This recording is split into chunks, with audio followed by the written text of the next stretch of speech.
This week has been tough.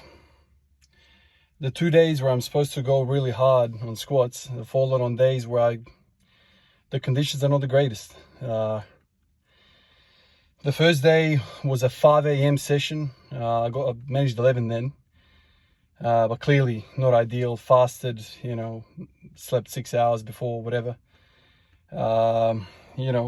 Performing your best at 5 a.m. probably isn't going to go well.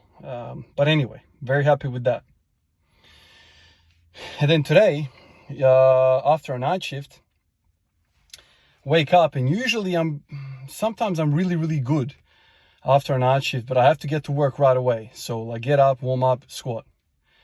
But today I didn't do that. I woke up and I watched the replay of Denver and Minnesota. Watched that with the boys, had a beer. So that went on for like 2 hours or whatever.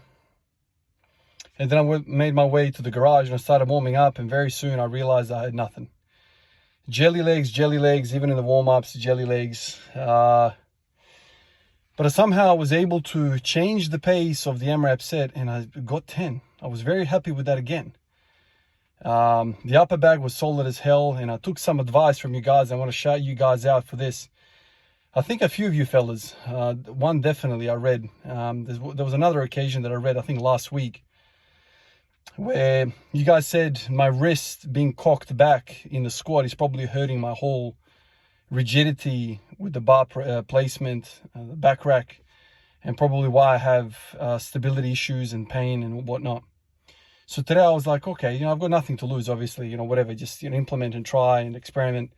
So today I really, really flexed my forearms, had really straight wrists, and I must say, man, felt weird, but the shoulders were not a concern today at all. Felt very solid, very, very strong. And dare I say, I felt like I was more upright in the squat purely because of the wrists. Now, when I grab the bar, I feel like I don't even have the bar in my hands. I'm rolling the bar forward, which makes my knuckles pointing up to the sky. But at the same time, I'm not holding the bar anymore. I'm just kind of like cupping it from the top. That's kind of how it felt with this grip.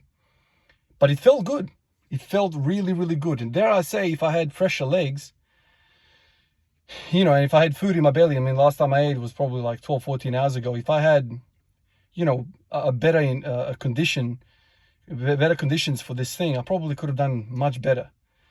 One of you guys also mentioned that the whole jelly legs is probably got to do with, maybe not enough glycogen, electrolytes in the muscle, and that's why you kind of feel wasted even in the warm-up. But whatever the case might be, I always say to you guys, man, like you rock up on the day and you give your best and then you move on. Eventually, there's going to be a day where I rock up and, I have better conditions. It's hard, we're all working people, we're not athletes. But one of these days, the AMRAP day is going to fall on a day where I'm not working, have a bit of better sleep, maybe I have a meal or two under the belt before I get to the bar, and then, it's going to go well. But that doesn't mean like when you perform like this on a suboptimal day like this, the conditions are bad, and you still, go to RPE 10, whatever, you push really hard. That doesn't mean that you haven't improved. For those conditions, for what you have available, you've done really all you can. This is why I think this AMRAP business, training like this, it removes you from this anxiety of, I need to hit this number, I need to hit that number. No, man, you just need to work hard. And that is a very easy measure. After the set, how do you feel? Are you huffing and puffing? Are you hurting? What made you fail? All that stuff. And I felt like for the 2 days this week, very crappy days, one after a night shift and one at 5 a.m. in the morning, not very good conditions, but, I gave it my best. I tried really hard, and very happy, very happy. So I'm looking forward to a day where I come in and I have all the conditions set, then I can really get after it and go for it. But we all know that if you're fasted for 12, 14 hours, you can just imagine that there's not a lot of glycogen stores in your muscles. Your liver's probably getting slightly depleted as well of glycogen. And so you're kind of like, you can still work out, don't get me wrong, but your best performance is probably not going to be on display. But you know, if you were to wait for those perfect conditions, bloody hell, man, you work out 3-4 days in the year. You know what I mean? Like, how many times do you have everything lined up? Maybe, you know, if you're in a different stage in life, but for me, man, like, damn, every day is a go day. You know, there's always something happening every day. My days off, I know it. Days off, man, there's always something happening, but that doesn't matter. You keep stacking the chips even on the bad days, and you go from there. But I think I've fully recovered now from all that high rep business that I tried. The hips are feeling healthy, strong. I'll keep hammering the rows. Very, very simple training program now. I'm putting all of my effort now on this day, you know, so this is my squatting day. Obviously squatting every day, but on this day is where I really push it and try to like make a difference. You know, you tweak different things. So like I'm thinking to myself right now, like, okay, so if I keep the wrist straight, it makes the shoulder relax. And then I started thinking to myself, maybe I don't even need to have my elbows pointing that far back, because now my wrists are straight.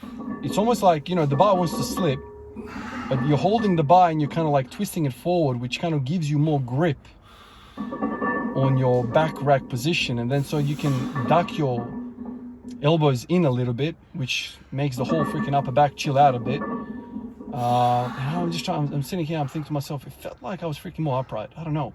I definitely feel my quads really up and about right now. But anyway, I'll let you watch the set, and I'll catch you on the other side.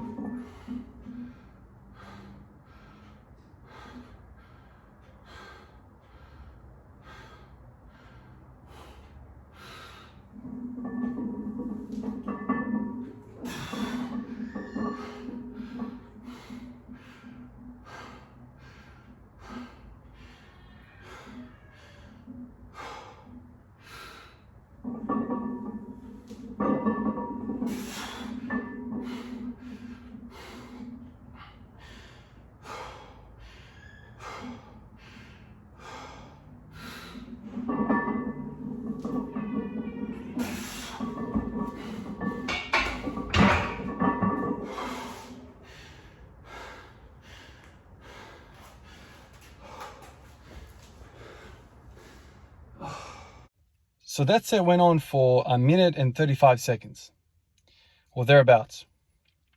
And after that whole set, my upper back, shoulders, everything felt fresh.